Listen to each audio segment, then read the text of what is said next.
Hello, ladies and gentlemen, and welcome back. Today we are going to be looking at some world building tips. This is going to be a video for D&D. I am actually in the process of building an Oriental Adventures campaign for 3.5, or 3rd, I guess.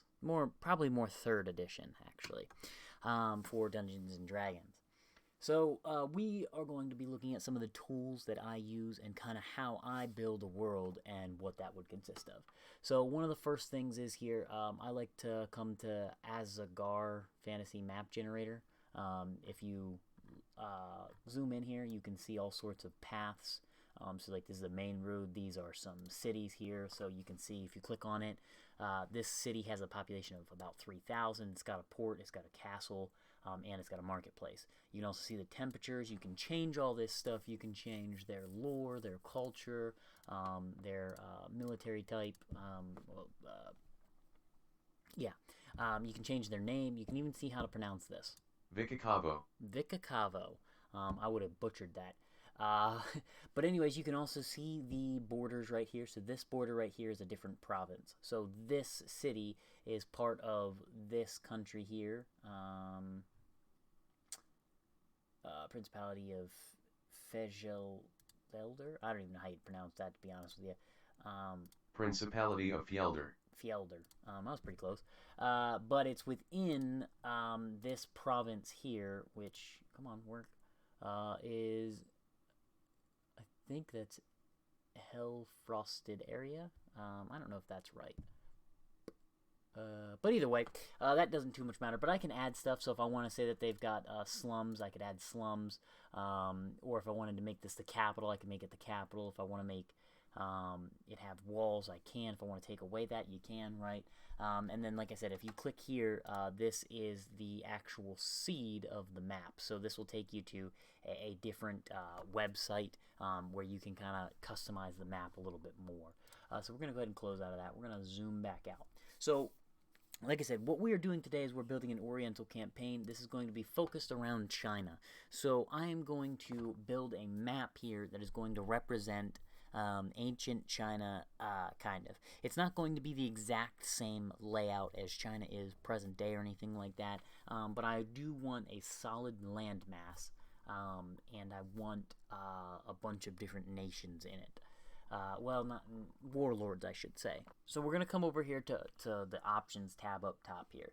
And you can kind of see you can change some of the information. So anytime you hover over top of something, a message at the bottom will pop up and kind of give you a brief description of what everything is. So set the number of points used to be graphically generated.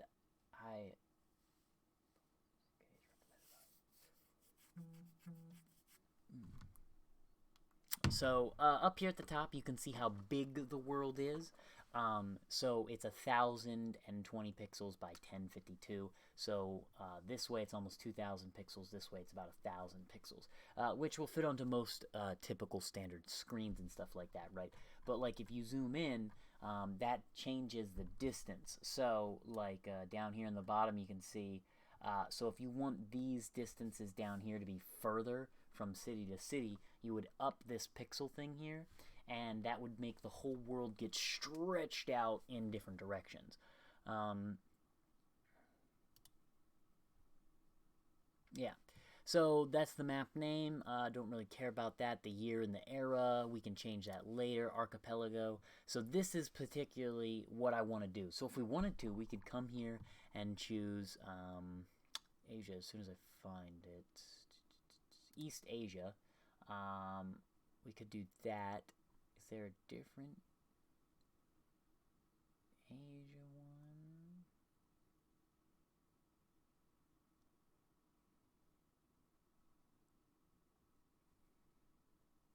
Not really. That's interesting.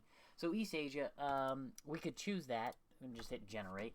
And then boom, we've got actually a pretty interesting looking map here. It's mostly just Korea, a little bit of China, and almost all of Japan. I mean, you're missing some islands and other stuff, which is interesting.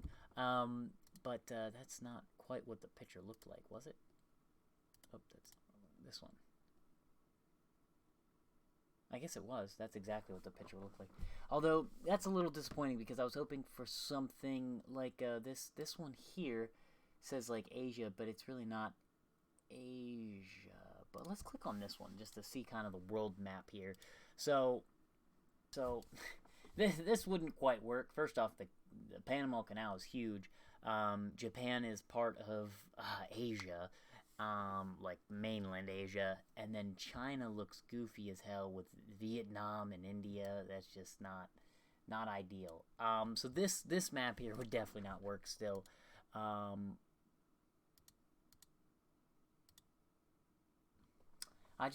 was hoping there'd be something else, but either way, we're not gonna go that route. Oh, wait a minute, Eurasia.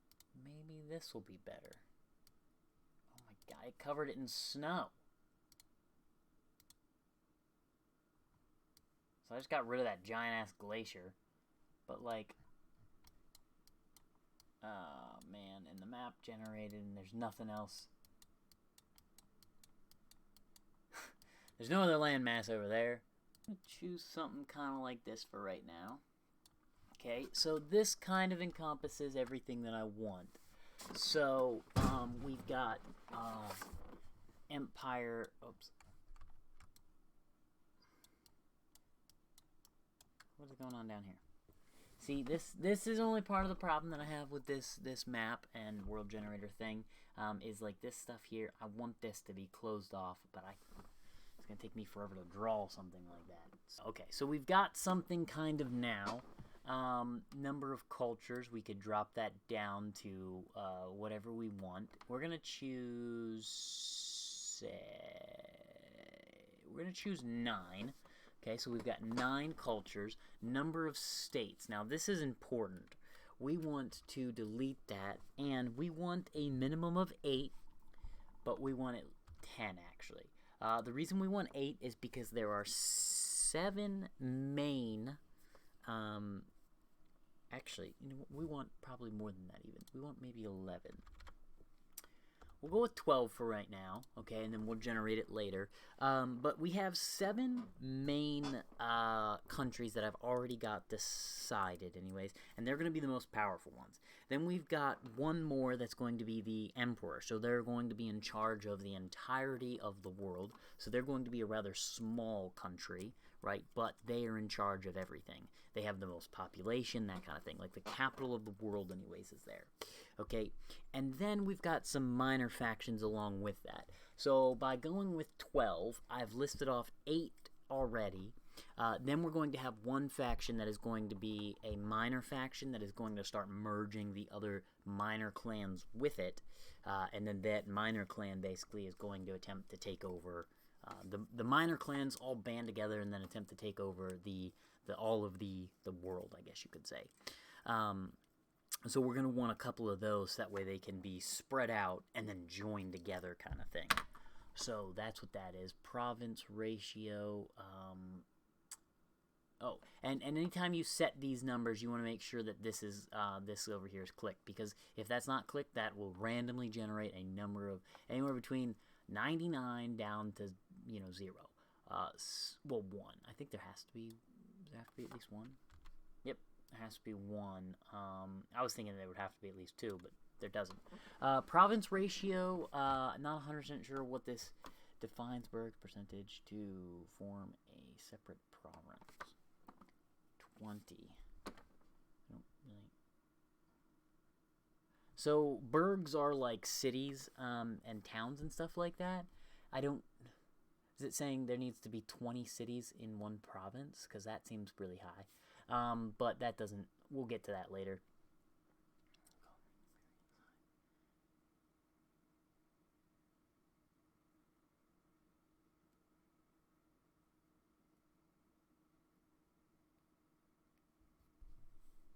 So how big of a difference do we want these countries to be able to be in size? Here's the next part that we get into. So almost all of them are going to be in similar size. The issue is the minor clans need to be smaller. And I can't tell the game to make so many smaller. certain number of clans anyway, smaller,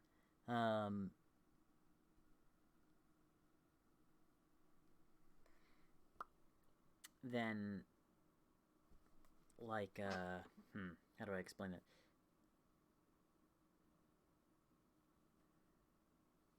I can't necessarily make the game pick, like, 8 of them to be the same size, 5 of them to be smaller. I can't do that necessarily. So we're going to go ahead and, you know what, what can this can be set the whole way up to 10. We're going to just set it at 1 for right now. So a state, I think, could be 1 times bigger than another state, and everything the game would allow that. Growth rate shouldn't really matter. That's only if you hit the proceed or fast forward or something like that. There's a button eventually that you can do that jumps the world forward a couple of years, kind of thing. Number of towns to be placed. So this one here, it's best to just leave auto, because if you put 508, that means they're going to create 508 cities, towns, whatever on the map. It's probably just better if you just leave it at auto. The only reason that you might want to do something like that is actually in a similar situation where I am. I don't want there to be a shit ton of cities all over the place, but at the same time I don't want there to be almost a non-existent number of cities. So leaving it at auto is a little bit better. It'll randomly generate it. Religion numbers, we're going to drop this down to just 2. Okay. Then you can come here and configure the world. So this will set values for temperatures and stuff like that. So at the equator, it will be 68 degrees Fahrenheit. We want to actually decrease that a little bit. So we'll go down to 15 degrees Celsius. So it's going to be a rather cold planet, I guess you could say. And then at the poles, we want to set even colder. We want to go down to maybe 11 degrees Fahrenheit. Map size.